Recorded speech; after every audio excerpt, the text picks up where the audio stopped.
রাজধানী জুড়ে থমথমে পরিস্থিতি। 17 মে ঘিরে বড় ধরনের নাশকতার আশঙ্কায় সর্বোচ্চ সতর্ক অবস্থানে ঢাকা মহানগর পুলিশ ডিএমপি। নিষিদ্ধ ঘোষিত একটি সংগঠনের সম্ভাব্য তৎপরতার গোয়েন্দা তথ্যের ভিত্তিতে নগর জুড়ে জোরদার করা হয়েছে নিরাপত্তা ব্যবস্থা। সামাজিক যোগাযোগ মাধ্যমে ছড়িয়ে পড়া বিভিন্ন কর্মসূচি ও গোপন বার্তা ঘিরে বাড়ানো হয়েছে নজরদারি। গুরুত্বপূর্ণ মোড়, সরকারি স্থাপনা ও জনবহুল এলাকায় অতিরিক্ত পুলিশ মোতায়েনের পাশাপাশি চলছে কঠোর তল্লাশি।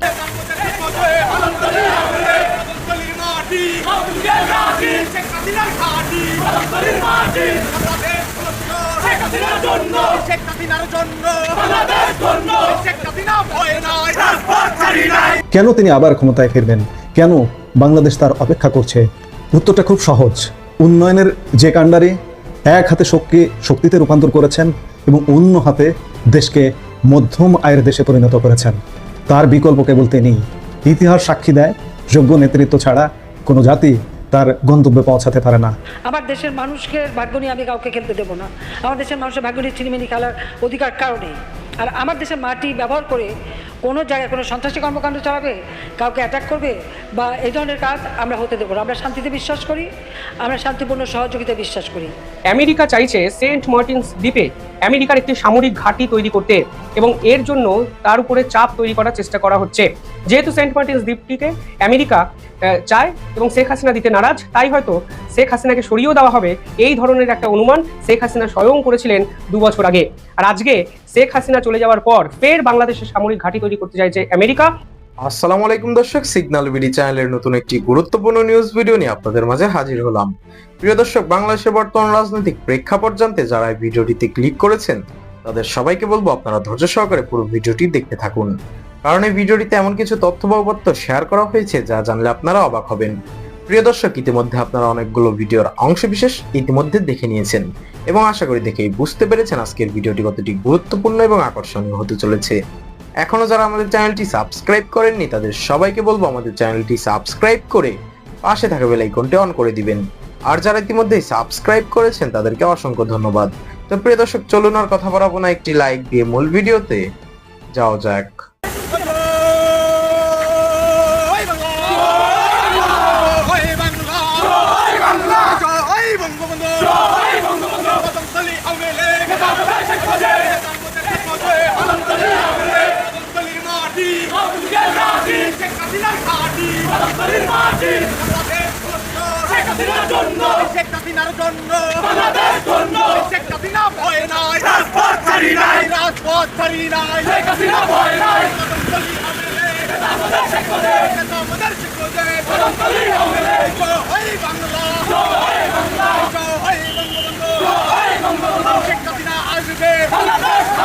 বাংলাদেশ আসবে, শেখ হাসিনা আসবে, জয় বাংলা, জয় বাংলা, জয় বঙ্গবন্ধু, জয় বঙ্গবন্ধু, বিএনপি রাষ্ট্র, আমাদের রাষ্ট্র, রক্তের বন্যায়, দেশে যাবে অন্যায়, একটা হামলা করলে, হামলা চলবে, পাল্টা হামলা চলবে, একটা হামলা করলে, লড়াই লড়াই লড়াই চাই, লড়াই করে বাঁচতে চাই, লড়াই করে বাঁচতে চাই, লড়াই লড়াই লড়াই চাই, কদমতলী আওয়ামী লীগ, নেতা আমাদের শেখ মুজিব, নেতা আমাদের শেখ মুজিব, কদমতলী আওয়ামী লীগ, জয় বাংলা, জয় বাংলা।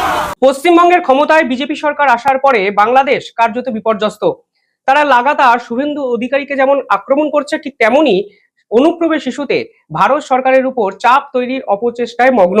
কিন্তু তারা বুঝতেই পারছে না ভারতের পরবর্তী চালটা কি হবে। আর এই প্রেক্ষাপটে দাঁড়িয়ে আমেরিকা রীতিমতো বাংলাদেশের কন্ট্রোল নেওয়ার জন্য ঝাঁপিয়ে পড়লো। অন্তত কালকে এমন এক গুরুত্বপূর্ণ আপডেট আমাদের সামনে এলো, তাতে একটা জিনিস পরিষ্কার হয়ে যাচ্ছে, দক্ষিণ এশিয়ার পলিটিক্সে পাওয়ার শিপমেন্ট কিন্তু ক্রমশ ধাবিত হচ্ছে এবং এটা কিন্তু এক বহু জাতিক জটিলতার সৃষ্টি করছে। এবং বাংলাদেশকে কেন্দ্র করে ভারত, চীন এবং আমেরিকা এক্স্যাক্টলি কি করতে চলেছে সেটাই কিন্তু এই মুহূর্তে সব থেকে বড় প্রশ্ন। কালকে যে তথ্য আমাদের সামনে এসছে সেখানে বলা হচ্ছে যে এই মুহূর্তে দাঁড়িয়ে আমেরিকা চাইছে বাংলাদেশের সঙ্গে একাধিক গুরুত্বপূর্ণ ডিল কমপ্লিট করতে। হঠাৎ করে সবকিছু ছেড়ে বাংলাদেশে কেন তারা ঝাঁপিয়ে পড়লো সেটা কিন্তু এই মুহূর্তে সব থেকে বড় বিস্ময়। শেখ হাসিনার একটি কথা হয়তো আপনাদের কিছু বছর আগের একটি কথা কিন্তু মনে আছে। সেখানে শেখ হাসিনা পরিষ্কার বলেছিলেন যে আমেরিকা চাইছে সেন্ট মার্টিনস দ্বীপে আমেরিকার একটি সামরিক ঘাঁটি তৈরি করতে এবং এর জন্য তার উপরে চাপ তৈরি করার চেষ্টা করা হচ্ছে। যেহেতু সেন্ট মার্টিনস দ্বীপটিকে আমেরিকা চায় এবং শেখ হাসিনা দিতে নারাজ, তাই হয়তো শেখ হাসিনাকে সরিয়েও দেওয়া হবে, এই ধরনের একটা অনুমান শেখ হাসিনা স্বয়ং করেছিলেন 2 বছর আগে। আর আজকে শেখ হাসিনা চলে যাওয়ার পর ফের বাংলাদেশে সামরিক ঘাঁটি তৈরি করতে চাইছে আমেরিকা, যে ঘাঁটি তৈরি হলে চীন এবং ভারতের উপর তারা নাকি নজরদারি করতে পারবে। শুধু তাই নয়, ওয়াশিংটনে বাংলাদেশ ও আমেরিকার মধ্যে একটি বড় সড়ো জ্বালানি চুক্তি বা এনার্জি মই সই হয়েছে। অর্থাৎ একদিকে আমেরিকার আগ্রাসী প্রবেশ, অন্যদিকে পাকিস্তানের সঙ্গে বাংলাদেশে বাড়তে থাকা ঘনিষ্ঠতা এবং চীন লাগাতার বিদেশি অস্ত্র সরবরাহ করে চলেছে এই বাংলাদেশে। সব মিলিয়ে ত্রিমুখী সাঁড়াশি আক্রমণের মুখে ভারত, সেই সম্ভাবনা কিন্তু উজ্জ্বল হয়ে গেছে এবং বাংলায় পরিবর্তনের পর বাংলাদেশও এই মুভগুলো অত্যন্ত অ্যাগ্রেসিভ হইতে করছে, তা কিন্তু পরিষ্কার। প্রাথমিকভাবে বাংলাদেশের প্রধানমন্ত্রী তারেক রহমানের সাথে ডোনাল্ড ট্রাম্পের ব্যক্তিগত চিঠি আদান প্রদান হয়েছে। সেখানে স্পষ্ট বলা হয়েছে যে বাংলাদেশ যদি আমেরিকার সঙ্গে general security of military information agreement এবং acquisition and cross servicing agreement নামের দুটি প্রতিরক্ষা চুক্তি সই করে, তবেই বাংলাদেশ আমেরিকার থেকে সব থেকে বড় অর্থনৈতিক সুবিধা ও টেক্সটাইল পণ্যের উপর 19% শুল্ক ছাড় পাবে। আর এখানেই প্রশ্ন হলো, এসএ এবং GSO-MIA এই চুক্তি দুটো কি, এবং তাহলেই আপনারা বুঝতে পারবেন এক্স্যাক্টলি বাংলাদেশের কন্ট্রোল নিজের হাতে কেন নিতে চাইছে আমেরিকা। দেখুন, প্রথমত acquisition and cross servicing agreement, এই চুক্তি সই হলে মার্কিন নৌসেনাদের যুদ্ধজাহাজ এবং বিমানগুলো বাংলাদেশের বন্দর ও বিমানবন্দর ব্যবহার করতে পারবে। তারা সেখানে রিফিউলিং করতে পারবে, মেনটেনেন্স করতে পারবে এবং সেখান থেকে একাধিক জায়গায় তাদের প্রয়োজনীয় জিনিস কিন্তু সরবরাহ করতে পারবে। অর্থাৎ কৌশলগতভাবে চট্টগ্রাম এবং মাতারবাড়ি বন্দর কার্যত মার্কিন নৌবাহিনীর জন্য হয়ে উঠবে একটি বড় ট্রানজিট পয়েন্ট। পরবর্তীকালে GSO-MIA এটি হলো বাংলাদেশের উচ্চ পর্যায়ের গোয়েন্দা তথ্য আদান প্রদান চুক্তি। এর মাধ্যমে আমেরিকা ও বাংলাদেশ একে অপরের সঙ্গে সামরিক গোপন তথ্য শেয়ার করবে এবং এর ফলে পুরো বঙ্গোপসাগর জুড়ে আমেরিকার নজরদারি এবং সার্ভেলেন্স বহু ক্ষেত্রে বেড়ে যাবে। এই চুক্তি হলে শুধু ভারতের জন্য বিপজ্জনক হবে তা নয়, চীনের জন্য কিন্তু বিপজ্জনক হবে। অর্থাৎ আমেরিকা বাংলাদেশের ঘাঁটিকে ব্যবহার করে দক্ষিণ এশিয়ার পলিটিক্সে অত্যন্ত গুরুত্বপূর্ণ মিলিটারি অপারেশন ভবিষ্যতে করতে পারে, সেটাও কিন্তু পরিষ্কার হয়ে যাচ্ছে। একই সঙ্গে ওয়াশিংটনে বাংলাদেশের পররাষ্ট্রমন্ত্রী খলিলুর রহমান এবং মার্কিন জ্বালানি সচিব ক্রিস রাইট একটি জ্বালানি চুক্তি বা এনার্জি মৌ সই করেছেন, যার ফলে বাংলাদেশ এখন আমেরিকা থেকে বিপুল পরিমাণে LNG এবং LPG আমদানি করবে। আমেরিকার সেভারান কোম্পানি ইতিমধ্যেই বাংলাদেশে 60% গ্যাস সরবরাহ করে। অর্থাৎ বাংলাদেশ এখন অর্থনৈতিক, সামরিক এবং জ্বালানি এই 3 ক্ষেত্রেই আমেরিকার উপর ডিপেন্ডেন্ট হয়ে গেল, যা কিন্তু বাংলাদেশের ভবিষ্যতে এক বড় সড় বিপদ নিয়ে আসতে পারবে। ইতিহাস যদি দেখেন তাহলেই আপনারা বুঝতে পারবেন যারা যারা আমেরিকার উপর ডিপেন্ড করে আছে তারাই কিন্তু আজকে বিপদের সম্মুখীন দাঁড়িয়ে আছে। আজকে সাউথ কোরিয়া দেখুন, জাপান দেখুন, তারা সরাসরি আমেরিকার ট্রেড এগ্রিমেন্টকে বয়কট করেছে এবং আমেরিকার সুপ্রিম কোর্টও ডোনাল্ড ট্রাম্পের এই আগ্রাসন নীতিকে সম্পূর্ণ চুরমার করে দিয়েছে। সেই প্রেক্ষাপটে দাঁড়িয়ে বাংলাদেশ আমেরিকার উপর ডিপেন্ডেন্সি দেখাচ্ছে, তাই সে কিন্তু এক অদ্ভুত স্ট্র্যাটেজি এবং এই স্ট্র্যাটেজি কিন্তু বাংলাদেশকে কিন্তু বিপজ্জনক জায়গায় নিয়ে যাবে। এবং এই পুরো বিষয়টাই বাংলাদেশ কিন্তু করলো বঙ্গ নির্বাচনে বিজেপি ক্ষমতায় আসার পর, কারণ তারা বুঝতেই পারছে না যে এই নির্বাচনে বিজেপি ক্ষমতায় এসে আলটিমেটলি পরবর্তী পদক্ষেপে ভারত সরকারের পক্ষ থেকে কোন পদক্ষেপ নেওয়া হবে।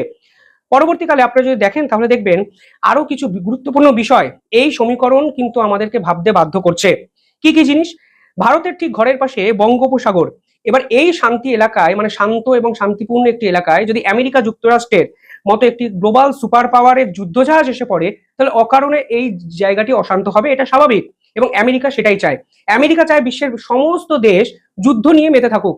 আমেরিকা চায় তাদের যুদ্ধজাহাজ অন্য দেশের উপর মেন্টাল প্রেশার বা স্ট্র্যাটেজিক্যাল প্রেশার তৈরি করতে।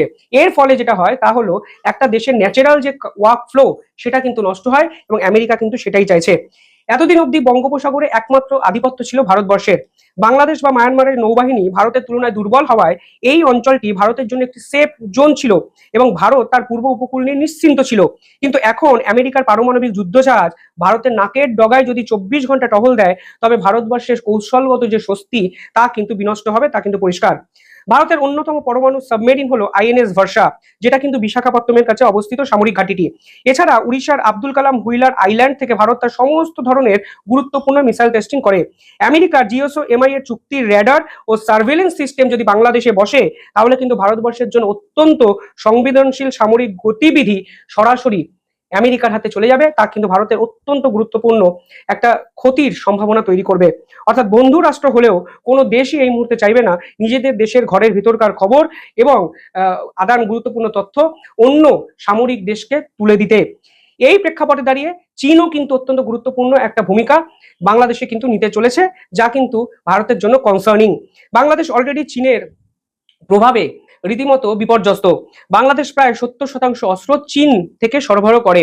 কক্সবাজারে চীনের সহায়তায় বনৌজি শেখ হাসিনা সাবমেরিন ঘাঁটি তৈরি হয়েছে।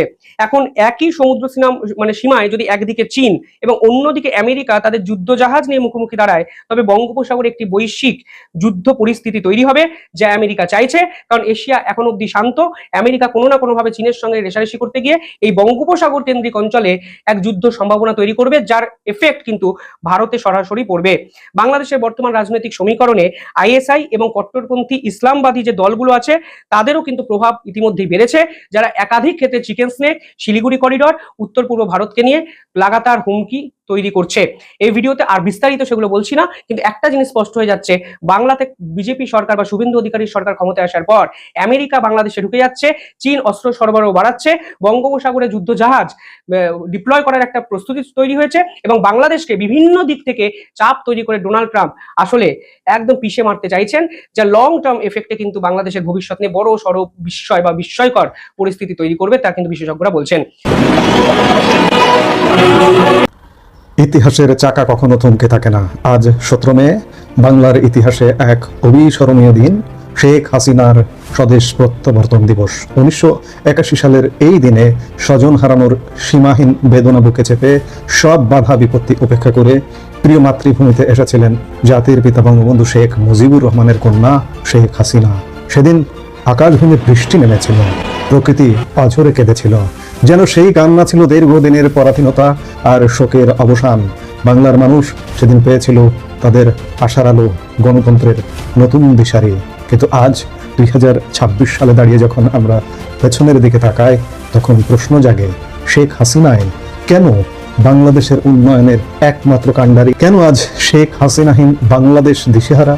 কেন সাধারণ মানুষ আবার তার ফেরার প্রতীক্ষা করছে? শেখ হাসিনার নেতৃত্বাধীন 1996 থেকে 2001 এবং 2009 থেকে 2024 এই সময়কাল ছিল বাংলাদেশের অবকাঠামোগত নির্মাণের স্বর্ণযুগ। গত 16 বছরে বাংলাদেশে যা ঘটেছে তা আগে কেউ কল্পনাও করতে পারেনি। পদ্মা সেতু, এটি কেবল ইট পাথরের সেতু নয়, এটি আমাদের আত্মমর্যাদার প্রতীক। নিজস্ব অর্থায়নে নির্মিত 6.15 কিলোমিটার দীর্ঘ এই সেতু দক্ষিণ পশ্চিমাঞ্চলের 21টি জেলাকে সরাসরি সংযুক্ত করে অর্থনীতির চাকা বদলে দিয়েছে। এর সুবিধাভোগী আমি নিজেও। মেট্রো রেল ও এলিভেটেড এক্সপ্রেসওয়ে, ঢাকার যানজট নিরসনে আধুনিক মেট্রো রেল এবং দ্রুত গতির এলিভেটেড এক্সপ্রেসওয়ে যাতায়াতে এনেছে বৈপ্লবিক পরিবর্তন। বঙ্গবন্ধু টানেল, দক্ষিণ এশিয়ার প্রথম নদীর তলদেশ দিয়ে নির্মিত এই টানেল চট্টগ্রামকে দিয়েছে ওয়ান সিটি টু টাউন এর গরিমা। রূপপুর পারমাণবিক বিদ্যুৎ কেন্দ্র, বাংলাদেশকে পারমাণবিক ক্লাবের সদস্য করার মাধ্যমে দীর্ঘমেয়াদী জ্বালানি নিরাপত্তা নিশ্চিত করেছেন তিনি। এগুলো কেবল প্রকল্প নয়, এগুলো ছিল এক একটি উন্নত রাষ্ট্রের স্বপ্ন। কিন্তু বাংলাদেশের মতো নেতৃত্বহীন একটা দেশে এত এত বড় বড় প্রকল্প কই? আমরা বাকি সময়, এই যে 55 বছরের স্বাধীন বাংলাদেশে বাকি সময় তো আরো শাসক ছিলেন, আমরা তাদের হাতে তো পাইনি। বঙ্গবন্ধু আমাদের স্বাধীনতা দিয়েছেন, কিন্তু তাকে এগুলো করতে সুযোগ দেওয়া হয়নি। 3.5 বছরের মধ্যে তাকে হত্যা করে পৃথিবী থেকে বিদায় করে দেওয়া হয়েছে। কিন্তু বঙ্গবন্ধুর হাত দিয়ে স্বাধীন বাংলাদেশের সবকিছুর গোড়াপত্তন হয়েছিল। কেবল শুভ সূচনা করে তিনি কাজ করবেন, কিন্তু তার আগেই তাকে হত্যা করে পৃথিবী থেকে বিদায় করে দেওয়া হয়েছিল। যার কারণে আমরা তার কন্যার হাতে, বঙ্গবন্ধু যেগুলো শুরু করেছিলেন, তার কন্যা শেখ হাসিনা সেগুলো এক ভিন্ন রকম উচ্চতায় নিয়ে গেছেন। শেখ হাসিনা কেবল কংক্রিটের উন্নয়ন করেননি, তিনি কাজ করেছেন মানুষের হৃদয় নিয়ে। সাধারণ মানুষের জীবনযাত্রার মান উন্নয়নে তার নেওয়া কর্মসূচিগুলো আজ আন্তর্জাতিকভাবে স্বীকৃত। গৃহহীন কেউ থাকবে না, এই দৃঢ় প্রত্যয় নিয়ে তিনি চালু করেছেন আশ্রয়ণ প্রকল্প। লাখ লাখ ভূমিহীন পরিবার আজ নিজের জমিতে পাকা ঘরে ঘুমান। এটি পৃথিবীর অন্যতম বৃহৎ পুনর্বাসন কর্মসূচি। গ্রামীণ অর্থনীতিকে চাঙ্গা করতে তিনি এনেছেন একটি বাড়ি একটি খামার প্রকল্প। তার দূরদর্শী চিন্তার ফসল কমিউনিটি ক্লিনিক, যা প্রান্তিক মানুষের দোরগোড়ায় স্বাস্থ্যসেবা পৌঁছে দেওয়ার এক অনন্য মডেল। আজ এটি জাতিসংঘে শেখ হাসিনা মডেল হিসেবে স্বীকৃত। সাথে আছে বয়স্ক ভাতা, বিধবা ভাতা, আর প্রতিবন্ধী ভাতার মতো বিশাল সামাজিক নিরাপত্তা বলয়। এই মানবিকতা আর মমত্ববোধই তাকে জনগণের আপনজনে পরিণত করেছিল। একজন রাষ্ট্রনায়কের দূরদর্শিতা বোঝা যায় তার বৈদেশিক নীতিতে। ভারতের সাথে দীর্ঘদিনের ঝুলে থাকা সমস্যাগুলো সমাধানে তিনি যে সাফল্য দেখিয়েছেন তা ইতিহাসে বিরল। স্থল সীমান্ত চুক্তি 2015 সালে দীর্ঘ 4 দশকের ছিটমহল সমস্যার স্থায়ী সমাধান করে তিনি বাংলাদেশের মানচিত্রহীন মানুষের মানচিত্রের মধ্যে অন্তর্ভুক্ত করবার সুযোগ করে দিয়েছেন। তিনি বাংলাদেশের মানচিত্রে নতুন ভূখণ্ড যুক্ত করেছেন। গঙ্গার পানি বন্টন চুক্তি 1996 সালে তিনি নিশ্চিত করেছিলেন গঙ্গার পানির ন্যায্য হিস্সা। এবছর তার মেয়াদ শেষ হতে যাচ্ছে। এখন ক্ষমতায় বিএনপি সরকার এই গঙ্গার পানি বন্টন চুক্তিটায় যথাযথ আমাদের অধিকার অনুযায়ী করে দেখাক, আমরা সাধুবাদ জানাবো, করে দেখতে চাই। এই ডিসেম্বরে মেয়াদ শেষ হতে যাচ্ছে, সেটি এখন আমরা দেখার অপেক্ষায় আছি। সমুদ্র সীমা জয় ভারত ও মিয়ানমারের সাথে আইনি লড়াইয়ের মাধ্যমে 1,18,813 বর্গ কিলোমিটারের বেশি সমুদ্র সীমা অর্জন করে তিনি ব্লু ইকোনমির দুয়ার খুলে দিয়েছেন। একই সাথে পার্বত্য চট্টগ্রামে 2 দশকের সংঘাতের অবসান ঘটিয়ে 1997 সালের শান্তি চুক্তি এবং রোহিঙ্গাদের আশ্রয় দিয়ে মাদার অফ হিউম্যানিটি উপাধি লাভ তাকে বিশ্ব নেতার আসনে বসিয়েছিল। শেখ হাসিনা বাংলাদেশকে ডিজিটাল থেকে স্মার্ট বাংলাদেশে রূপান্তরের স্বপ্ন দেখিয়েছেন। আজ ইউনিয়ন পর্যায়ে ইন্টারনেট, বঙ্গবন্ধু স্যাটেলাইট 1 এবং ফ্রিল্যান্সিং খাতের বিকাশ তারই অবদান। একসময় বিদ্যুৎ ঘাটতির দেশ আজ শতভাগ বিদ্যুৎ সুবিধার আওতায়। বৈজ্ঞানিক চাষাবাদের মাধ্যমে দেশ আজ খাদ্যে স্বয়ংসম্পূর্ণ। অর্থনৈতিকভাবে বাংলাদেশ আজ বিশ্বের 35তম বৃহত্তম অর্থনীতি। তিনি 35তম রেখে গিয়েছিলেন। স্বল্পোন্নত দেশ থেকে আমরা এখন উন্নয়নশীল দেশে উত্তরণের পথে। এই যে ধারাবাহিক প্রবৃদ্ধি, এই যে স্থিতিশীলতা, এটি শেখ হাসিনার নেতৃত্বের ম্যাজিক। তাহলে কেন আজ শেখ হাসিনার বাংলাদেশ দিশেহারা? কারণ এই বিশাল উন্নয়নের কর্মযজ্ঞ আর নিরাপত্তার যে চাদর তিনি বুনেছিলেন তা আজ বড় বেশি অনুভূত হচ্ছে। কেন তিনি আবার ক্ষমতায় ফিরবেন? কেন বাংলাদেশ তার অপেক্ষা করছে? উত্তরটা খুব সহজ। উন্নয়নের যে কাণ্ডারে এক হাতে শক্তিতে রূপান্তর করেছেন এবং অন্য হাতে দেশকে মধ্যম আয়ের দেশে পরিণত করেছেন, তার বিকল্প কেবল তিনি। ইতিহাস সাক্ষী দেয়, যোগ্য নেতৃত্ব ছাড়া কোনো জাতি তার গন্তব্যে পৌঁছাতে পারে না। বাংলাদেশ তার প্রিয় নেতৃত্বকে সব সময় মনে রাখবেই। আজকের এই স্বদেশ প্রত্যাবর্তন দিবসে তার প্রতি রইল গভীর শ্রদ্ধা। বাংলার মানুষের বিশ্বাস আবারও আলো আসবে, আবারও ইতিহাসের চাকা ঘুরবে এবং শেখ হাসিনার হাত ধরেই সমৃদ্ধির পথে ফিরবে প্রিয় বাংলাদেশ। প্রিয় দর্শক, ইতিমধ্যে আপনারা আমাদের পুরো ভিডিওটি দেখেছেন। ভিডিওটি দেখে কি জানলেন এবং বুঝলেন অবশ্যই আপনাদের মূল্যবান মতামতটি আমাদের কমেন্ট বক্সে জানাতে ভুলবেন না। এখনো যারা আমাদের চ্যানেলটি সাবস্ক্রাইব করেননি তাদের সবাইকে বলবো আমাদের চ্যানেলটি সাবস্ক্রাইব করে পাশে থাকা বেল আইকনটি অন করে দিবেন এরকম নিত্য নতুন প্রতিদিন গরম গরম নিউজ আপডেট পেতে। ধন্যবাদ সবাইকে।